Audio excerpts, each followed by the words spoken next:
Dr. Abdultaofeek Abayomi, HRA, Walter Silisu University, South Africa. He will be the one taking us on the presentation one, that is strategies for extracting quality manuscripts from ongoing and completed postgraduate works. You are welcome, Doc. You can have the floor, sir. Okay, good morning. I want to welcome you once again to this presentation, strategies for extracting quality manuscript from ongoing and completed postgraduate work. I've been introduced. My name is Taofeek Abayomi, and part of my deliverables, what I've listed, I'm going to talk about how to hone research questions and methodologies to navigate the peer review and the publication process, and of course to share career advice with academic experience with you. The senior colleagues and professors are in attendance. I will say virtually, they are just attending this particular session just to honor the program. Not necessarily that they wanted to gain one thing or the other, because they have already scaled this particular stage. But for highly career researcher, middle career researcher, and my fellow colleagues that we do interact at a regular basis, this is an opportunity for us to also share opinions and ideas. So why do we do research? Why do we do research in the first place? Remember, we are living. So once there is existence of life, we continue to do research. The research is essential for continuity and sustainability of our existence. We are into every facet of life, transportation, agriculture, education, and we continue to face challenges and opportunities in these all areas that I've listed. These challenges that we are facing, we need to summon them to continue to sustain our life, to continue to make us to live. So that is why we continue to do research. And the opportunities therein, we leverage on them. Don't forget that as we live, as we summon challenges, there are also negativities and hindrances that are suppressing our existence in this world. Maybe diseases, maybe heartbreak or whatever, war. Okay, how do we suppress all this? Those negative consequences are also essential for us to be able to do research. Remember, there is warfare, there's assisted dying technology. Presently in the Europe and in UK and some other part of Europe, they have launched an app, live-based prediction. You could walk into a clinic and you will be told that you have maybe 700 days to live. You have 300 days to live. Those apps have been deployed in some clinics in Europe. By trying to look at our background in Africa here, thinking about our spirituality, I wonder how many people could be able to work to those kind of clinics to obtain that kind of information. And what the those apps are doing is to look at the major organs in your body, for instance, your liver, your kidney, whatever, and look at how they function to be able to measure their rate of functioning and when they will probably cease to function effectively. So that's what they use to calculate live-based prediction. Remember, when we talk about the capabilities of artificial intelligence expert system, we said they are so enormous. We can't list them. We can't exhaust them. And that is why Elon Musk, Canadian, American, South African, the founder of Tesla, owner, SpaceX, owner, OpenAI, Twitter, he said, we gotta be super careful with artificial intelligence. So AI has encompassed everything, and they use all these tools. That is part of the research that we are talking about. After research, what do? You must write. You must publish. You must let us see the contribution that you have made to knowledge to continue to let us sustain our existence. Remember, I told you sustainable development goals, sustainable life existence. And I've also told you the negativities. How do we suppress the life of some people? Warfare, assisted dying. How do you destroy? It's part of research. You see Russia, Ukraine, you see these nations waging war against each other. What gives a nation an edge above the other this modern day is their technological capability. That's why we talk about AI. And a nation that we lead in AI and research will be the one that is going to dominate as we progress. So when you do research, you publish.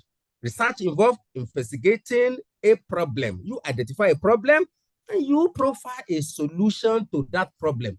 When you profile a solution, you must publish. You write it out for people, for fellow researchers to know. I've mentioned to you that when you're doing research, it's a continual process. That's why it's research. You continue to search, you research, continue to search, continue to investigate. Why we continue to research, why we continue to reinvestigate is because there are many open questions and gaps that have not been attended to. Why are these open questions, why are these gaps still existing?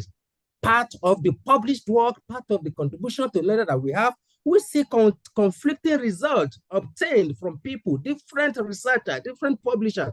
Why are they getting conflicting results for the same or similar studies? Why are we getting conflicting results? So once we still continue to have this kind of conflicting results, we continue to investigate. Is there an area that a gap is still there? A solution has not been met. A solution has not been created, and we are not speaking unanimously. We don't have an agreed point. So we have varied methods that are being applied to. You apply the artificial intelligence method, I'm applying another traditional method, which is the best for us to continue to live or for us to destroy. I told you, research, you continue to investigate. And where there's sparsity of studies in some areas, sparsity of studies in terms of you having limited knowledge, limited materials, limited literature for people to delve into that particular area, it's an open gap, is an open question that we instigate research to be done in that particular area. We've talked about unanswered questions and persistent challenges that must be fulfilled. All these are what triggers research, and we get open questions and gaps that must continue to be fulfilled and met. So just going to rush through this, take you through research questions. Remember, my topic is how do you extract quality manuscript research papers from ongoing or completed research work. So when I talk for people that have completed their research and for people that are still doing their research, we have a meeting point. Some of my talk, we address those people that have completed. Some of my talk, we address those people that are still investigating. In the course of you investigating, I've thought about research questions. What are research questions? Before you can do research, there must be open gaps. There must be research questions. There must be open gaps that you need to fulfill. Research questions are therefore questions that a research study intends to answer or provide solution to. There is an unfulfilled need. There is a problem that has been identified, which you must provide a solution and then publish. That is what research is. Answering research questions, how do you answer research questions? You need to have a data, you have to analyze the data, you've got to conduct experiment, you've got to interpret those data that you have collected. Whatever form of data that you have collected, you need to analyze them. You need to interpret them. You need to be able to make meaningful decision, meaningful interpretation from those particular data. That is how you can answer research questions. And this research question, we say they will influence other factors, including the methodology that you need to apply in that particular research, the data type that you are using, the sample size with data, and of course, the data analysis process that you're going to use. So research questions, it dovetails into research methodology. They are intertwined. The type of research question that you build, we dovetail to the research methodology. And that's why we said research methods that are popularly classified into. We have the quantitative, we have the qualitative, we have the mixed method studies, which involved a mix of the quantitative and qualitative approaches. These research questions that you are doing, remember I've told you, you talk about the data, you talk about how you analyze it, how you interpret it. All these are factors that we are linked to your research methodology, which we said are quantitative method, qualitative method, and the mixed method accordingly. Quantitative research questions And of course, quantitative research methodology. For figurative, you need to use data, you need to use counting figures that you can use. You understand? That's what we talk quantitative. You can see from there, we have to quantize the data that can be quantized. And you got to have independent variables. You are measuring this to predict this, you are doing this to do this. So you got to have dependent and independent variables. Those are some of the characteristics of the quantitative research method. And of course, how you frame your quantitative research questions under that particular methodology. As I said, they are usually framed and finalized at the start of the study. So quantitative research questions, you frame it, you do it at the start of the research studies that you are doing. And of course, this one is different from the qualitative research questions and qualitative research methodology. Qualitative research methodology will involve, like, you want to get data, like you're having an interview, you're having a focus group discussion, opinion polls, and co. It's of course different from the measuring type, the quantitative data was saying. Maybe you are measuring temperature, you're measuring humidity, you're measuring, you're collecting speech signal that you can measure. Is different from the qualitative. And we said they are linked to the kind of research design that you used to use. And we said that the quantitative research questions, they are further categorized into the contextual, descriptive, analogical, and generative as you can find them. Of course, the mixed method studies, which is a methodology now, under which a research question is framed, is a combination of both the quantitative and qualitative research questions. You have some quantitative research questions, you have some qualitative, you have some quantitative. That's why we said you mix the research questions. In mixed method research methodology, it is possible for you to have a stand-alone research questions that is quantitatively measured. And you can also have a stand-alone research question that is qualitatively measured. And you can as well combine them. That's what we say the focus is on the significance and differences in quantitative and qualitative method when you separate the question, but you can, of course, also mix them. So with that, what are the steps in developing research questions for people who are the middle or what I call it, early stage of their research? You must have a research problem, you have a problem that you want to solve, and you must be able to narrow that problem down. Ask questions: what, when, where, what, where. That is what you need to identify. That's how you come up with the research questions. Remember, the research questions must align, must synchronize with the aims and objectives of your research studies. When they don't align, you never meet. You never have a leeway from it. So you got to commence with a broad topic: automatic speech recognition. That's a broad topic. Wireless signals communication. That is a broad topic. What happens to automatic signal recognition? What happens to wireless signal communication? What happens to them? You start with a broad topic, but you need to narrow it down.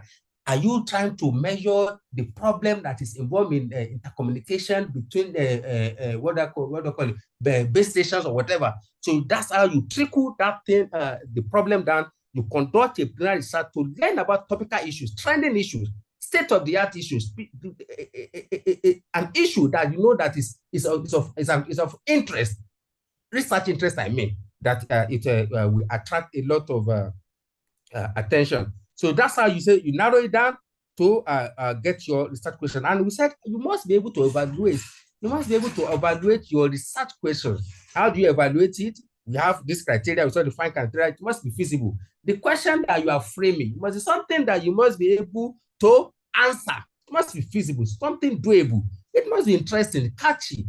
It must be something that is trending, that it will trigger research interest in people. It must be novel. It must not be just be naive. That it's not a research. It's not what doesn't want research. Research or technology has passed beyond and above this thing you are saying. And we talk about the ethical, and it must be relevant and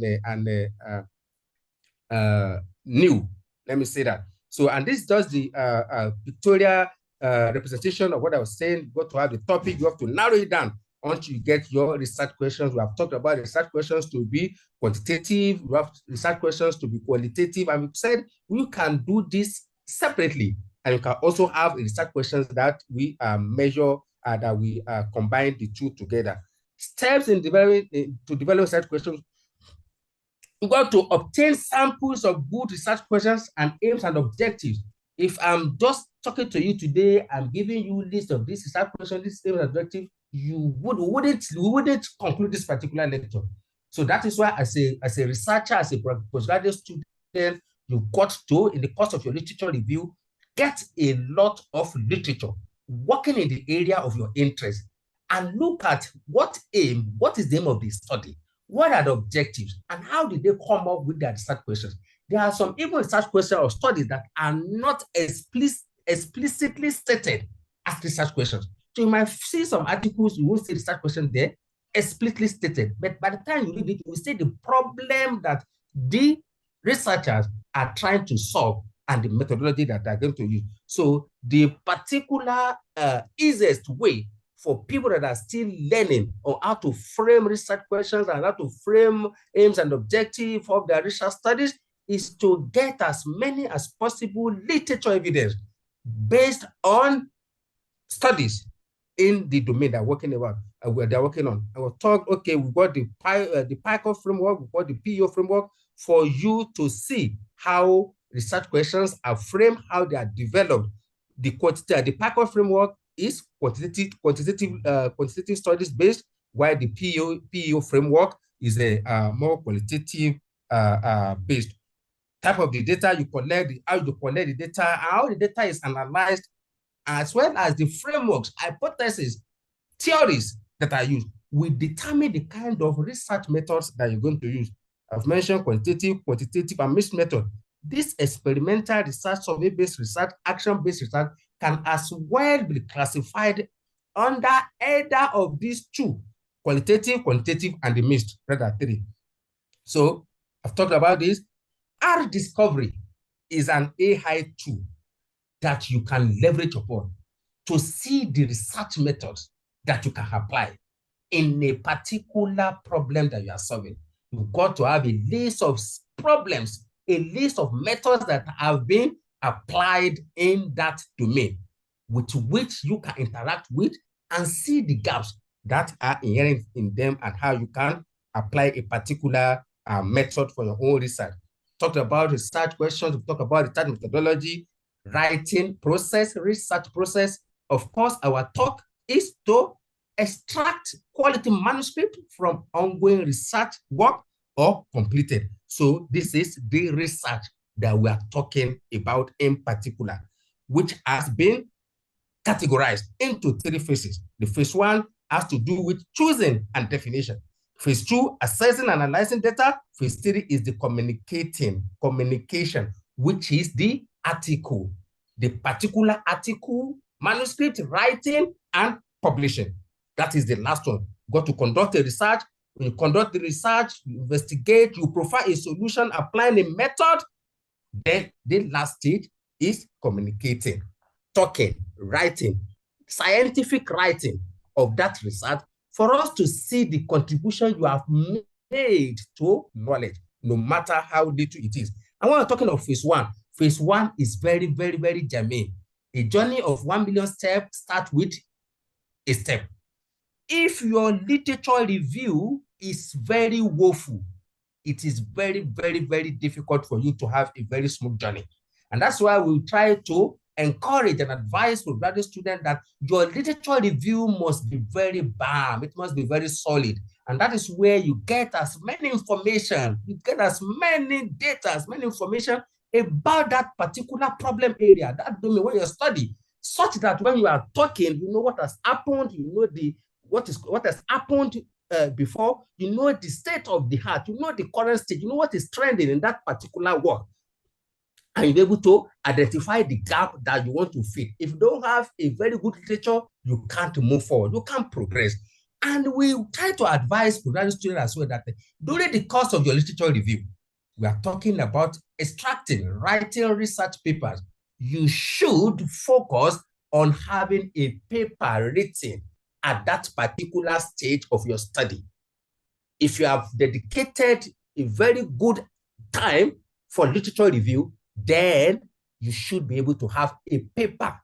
At least the paper could be a review paper because you've read a lot of literature. You know what is happening. You know where the problem started. You know the development. You know the contribution that people have made. So you should be able to have a review paper. The review paper could be scoping review, could be systematic review, could be a survey. So that is why, you see, in all universities, and thank God, Covenant is trending, Covenant is at the lead. You can't graduate without having publication. So the better, the earlier, the better. As you are writing all this and be documenting, you don't just write and think, you don't just read and think that everything's in your head. Documentation, writing is very, very, very critical.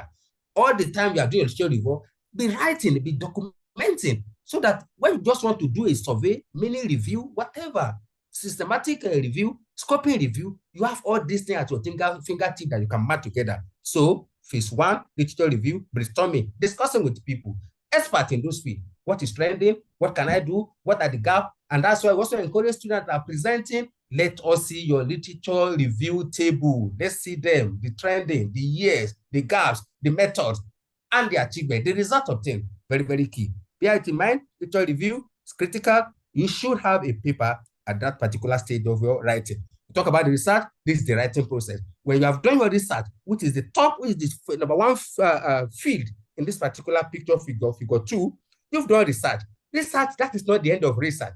You must publish. If you fail to publish, you can't write. Publication is what is well applauded in academics.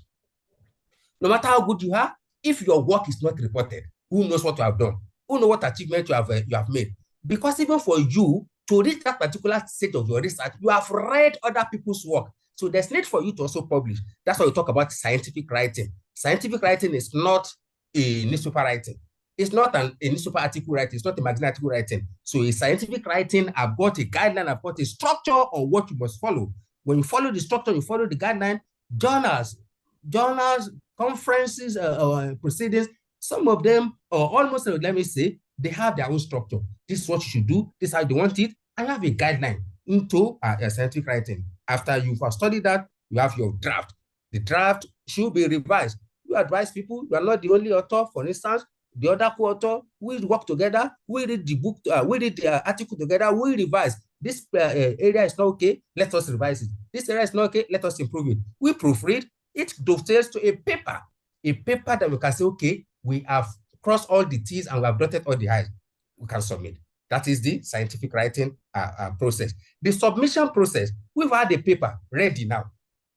All this useful, early career researcher, postgraduate student, and people that have completed their research trying to extract manuscript from the study that I've done.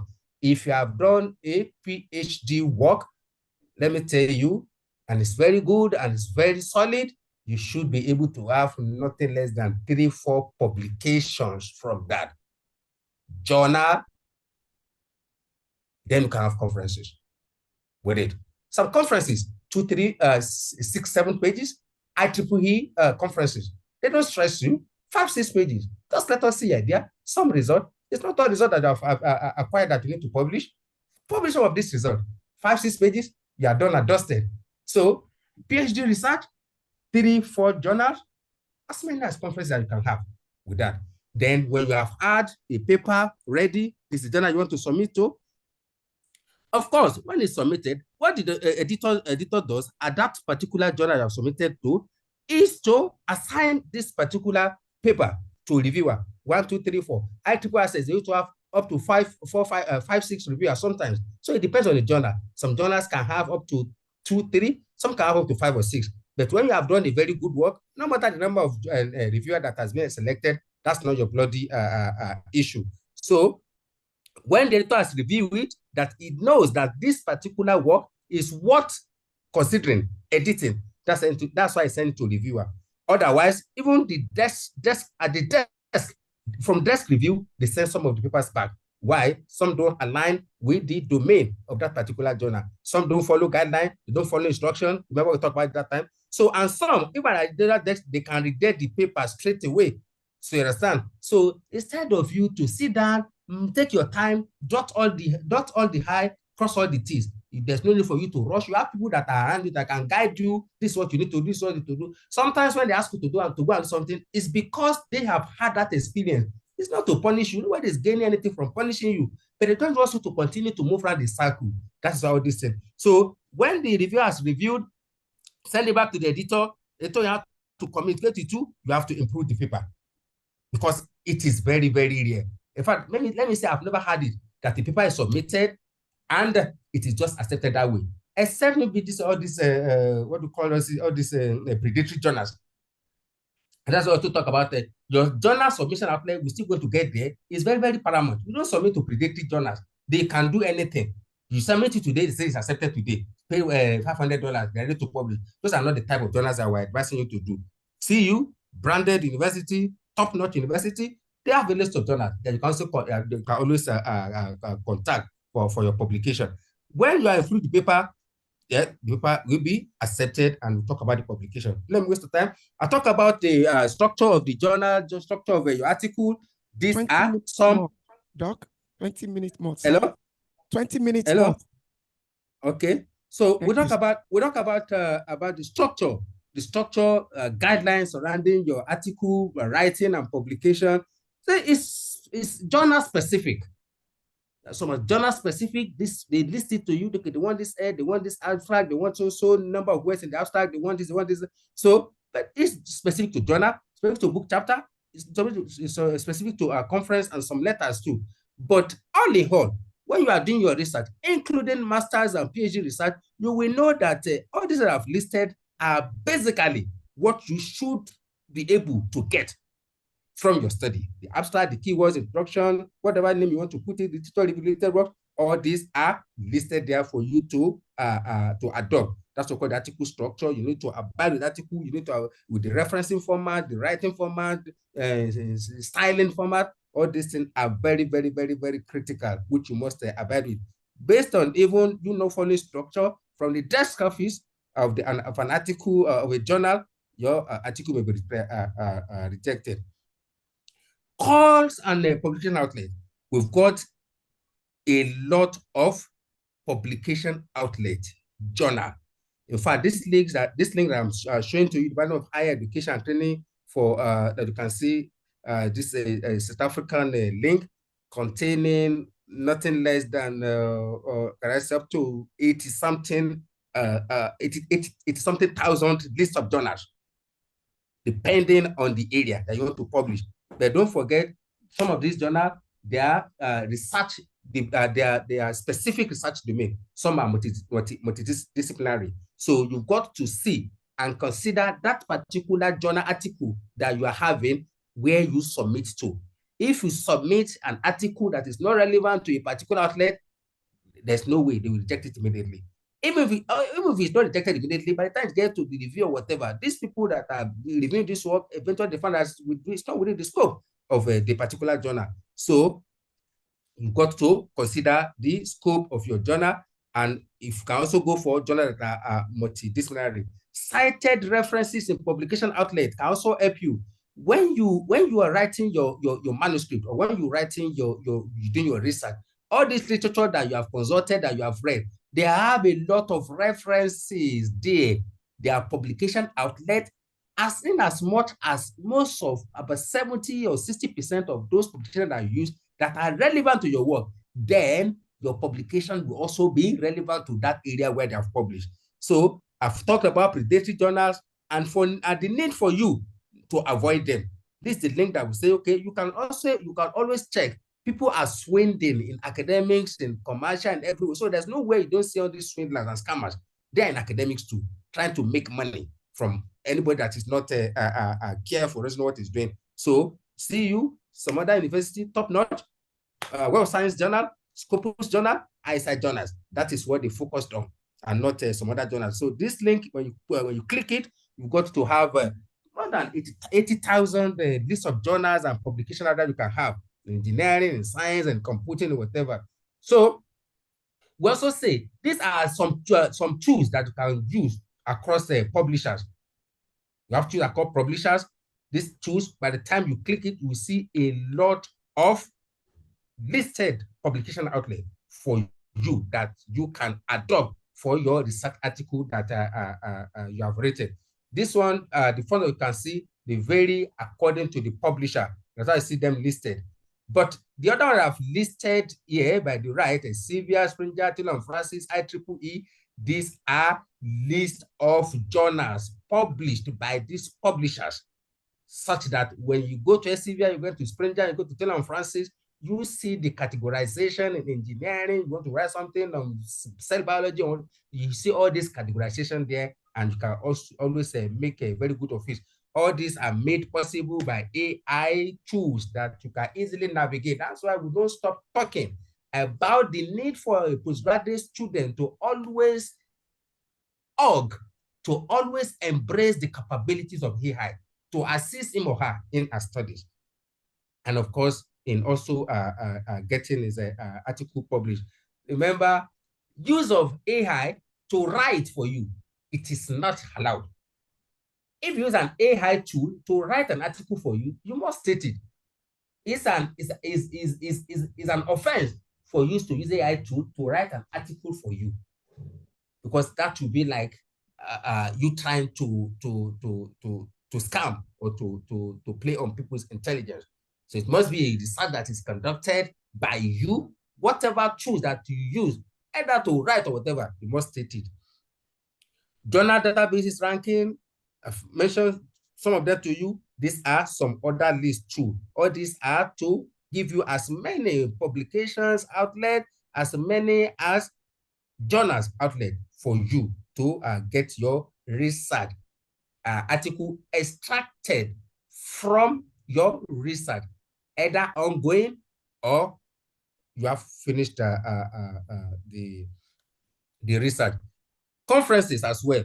The other time, if you can see, my screen is too bold for you to see from there.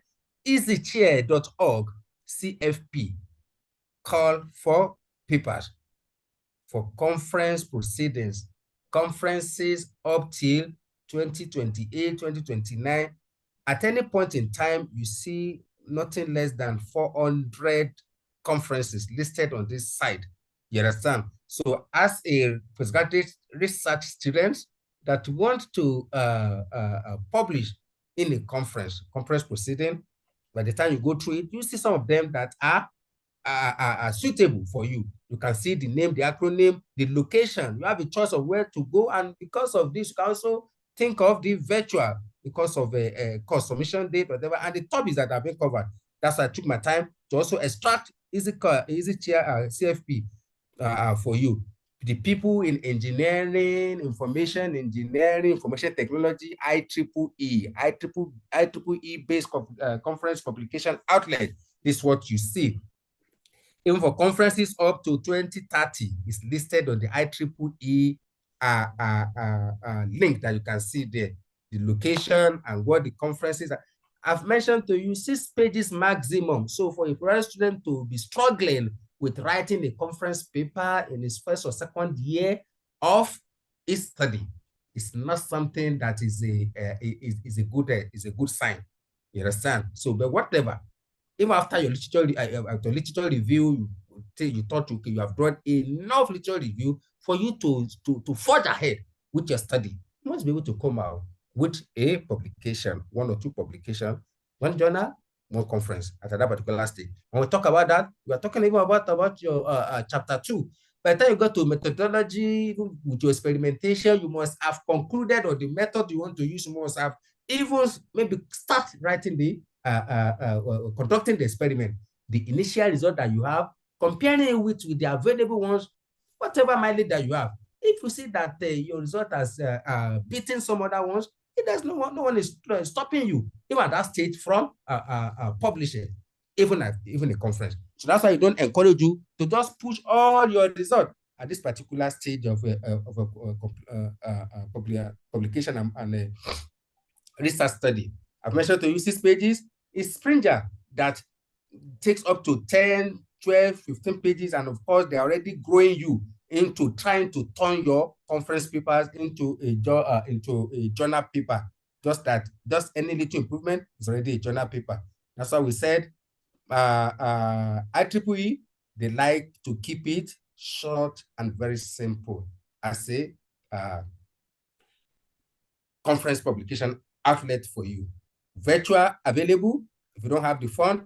Springer, These are a lot of publications, conferences coming up, 2024, 2028, 2027. These are just extracts that I've made from you. If you have a very good research study that you have done, it doesn't, to extract meaningful article out of it, it's not a rocket science. To get publication outlet for it, it's not a rocket science. What you just need to do is to remain focused. So 10, 15 pages I mentioned to you, tailoring journal publication because of the size already. Some journal articles, 12 pages, 15 pages, 18 pages. You understand? And that is why you see that most of Springer conferences proceedings are already even Scopus indexed. You see them as Scopus. So this is one of the publication outlets. You can see the conference coming up in December, the location. So these links are available. I'll send the link, at least the link to the coordinator so that you can navigate and also ask questions from people for support. There's no any problems that we should be having if you have completed your studies. You've completed your research. To extract the manuscript is simple as ABCD. We have told you the structure. It's not cast in stone. Depend on your styling. Even if a conference is telling you, okay, this is their style, you can as well improve whatever you have to suit that particular journal publication.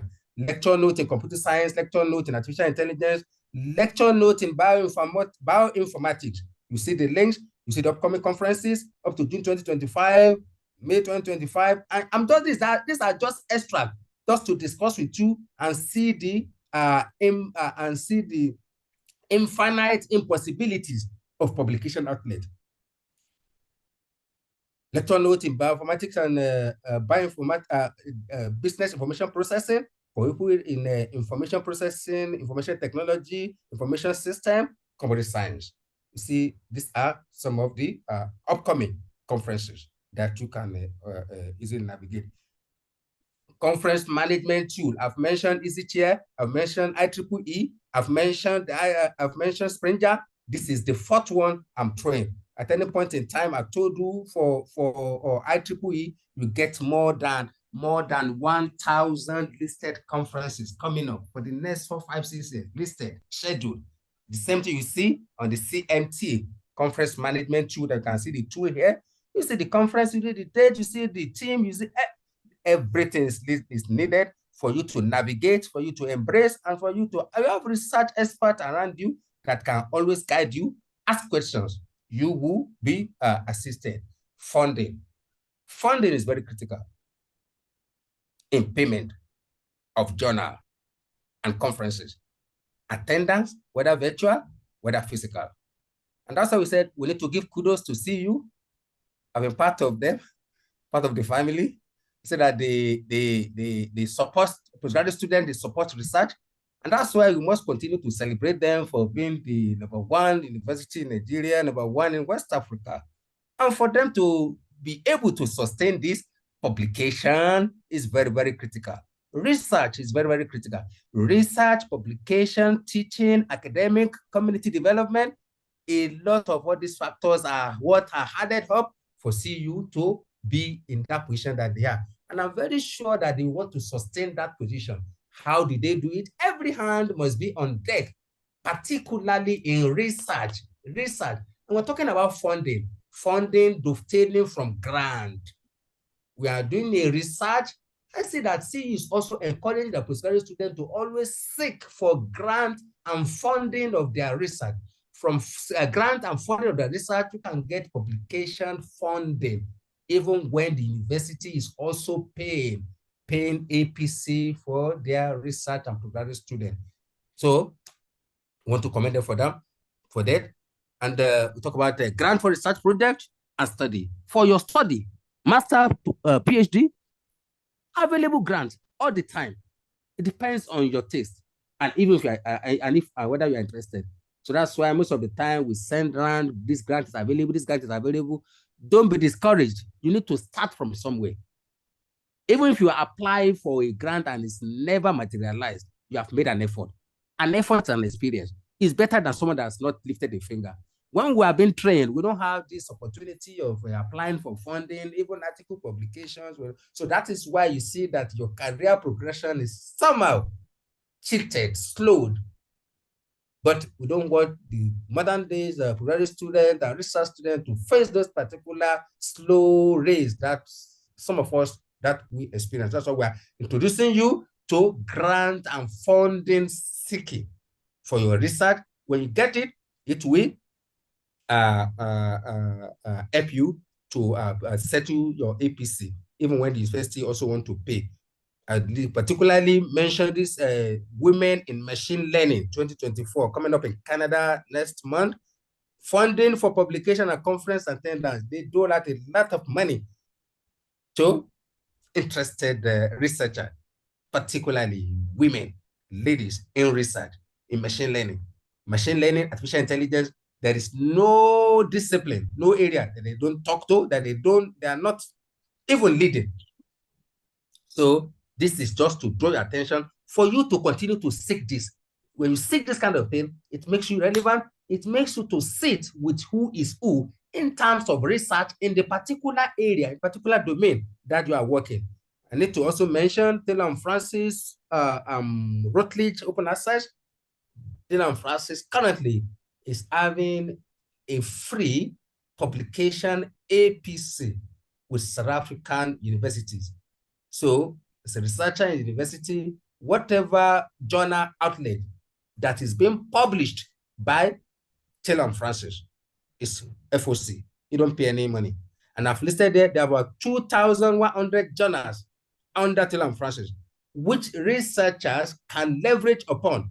But of course, we must have a South African affiliated author on that particular paper. And that's why the principal investigator of advanced signal processing, Professor Detiba, is one of those people that could be leveraged upon to seek this kind of benefit for Taylor and Francis publication. Thank you so much for listening. These are the references. I'm sorry for bothering you for the past 30 minutes. Thank you. Good morning or good afternoon. Thank you so much, sir. Thank you, Dr. Abdultaofeek Abayomi. We really appreciate your insight into strategies for extracting quality manuscripts from ongoing and completed postgraduate work. Thank you so much. We would like to create about 5 minutes for questions, right, for Dr. Abayomi from the participants. So any question? All right. Thank you so much, Dr. Abayomi. I am Naju Josiah, a PhD student in Covenant University. I particularly enjoyed your presentation. You mentioned one very key thing about how literature review is one of the most important aspects of research. So I wanted to ask a couple of questions in that regard. One question is pertaining to questions, taking the route of questions, stepwise questions to getting to finishing your literature review. For example, you have a topic. In this part, you kind of look at literature review as finding problems, and we get to do that.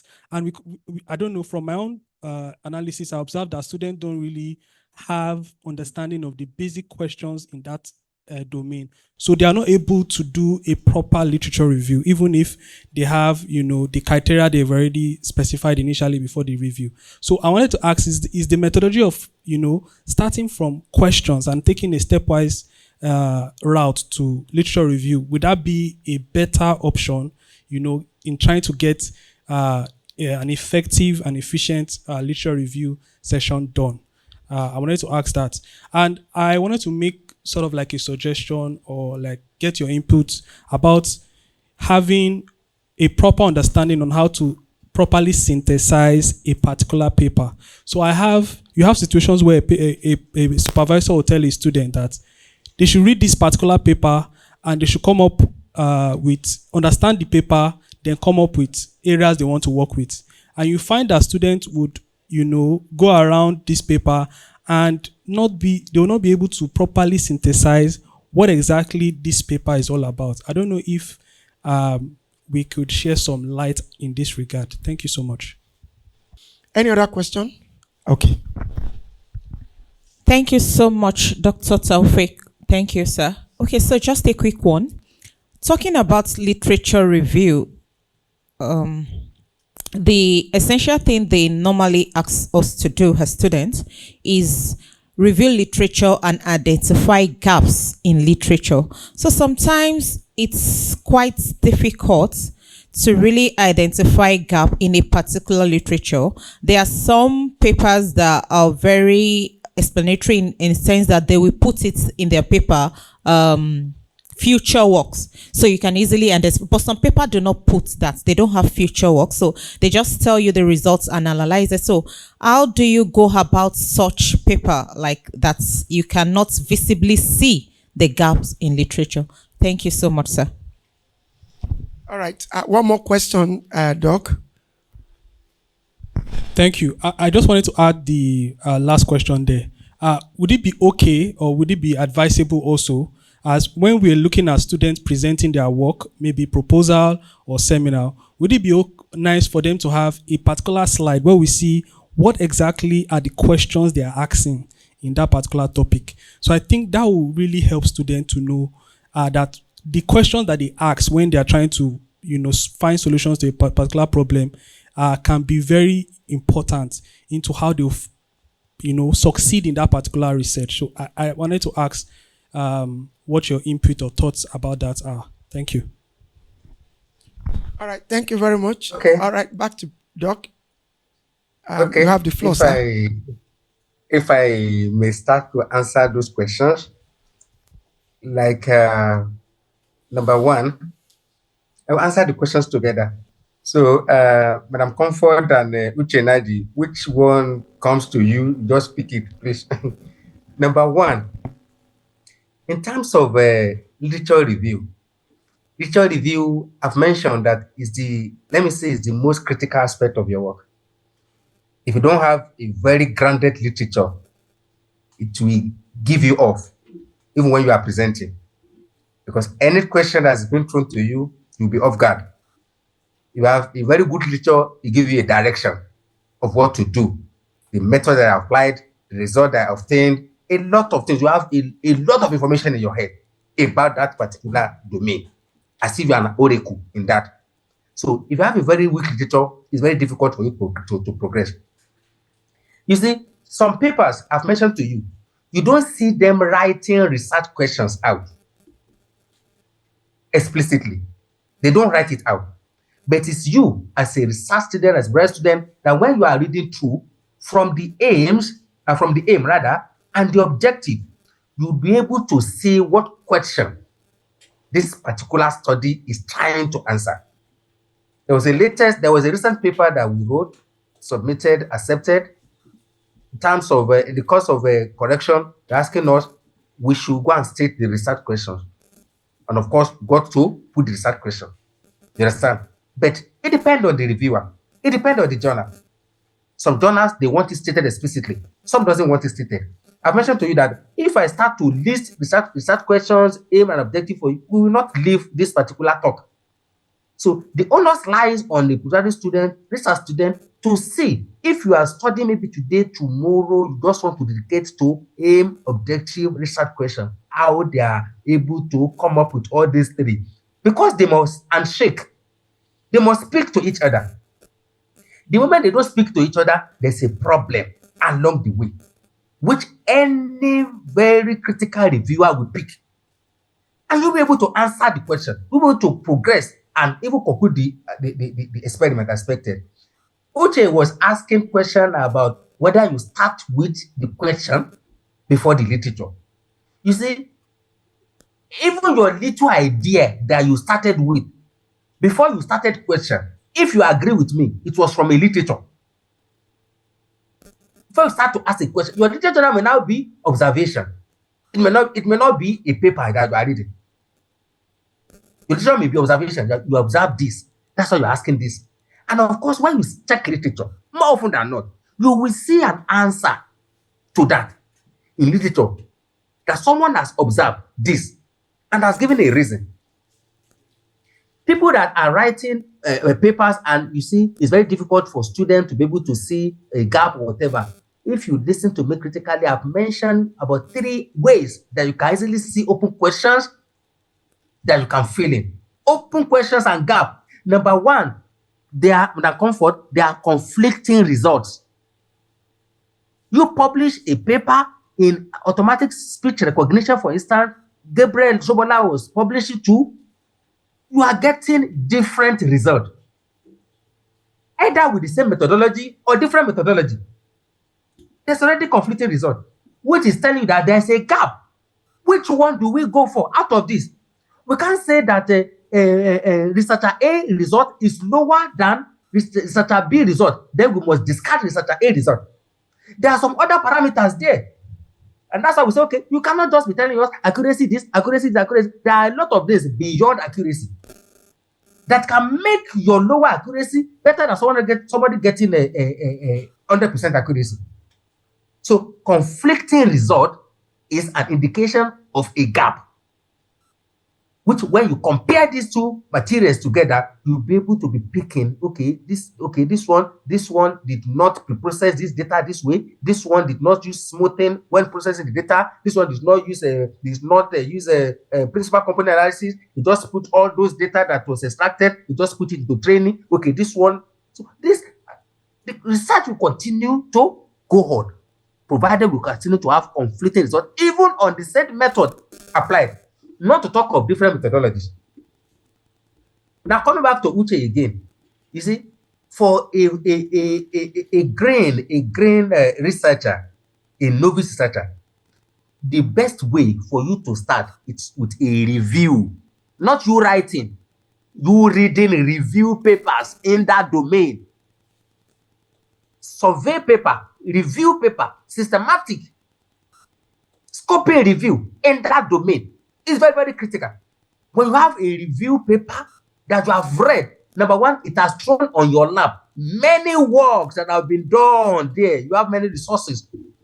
From one review paper, you may have up to 30, 40 references that you are being referred to from one review paper. Now, imagine you reading 5, 6 review papers in that particular domain.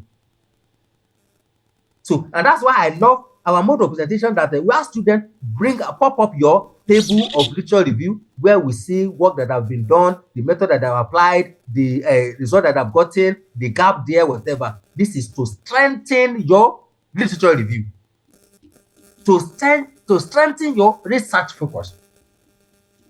And please, let me tell you this, you will continue to have this front and back and little friction that needs oiling and greasing between supervisors and postgraduate students.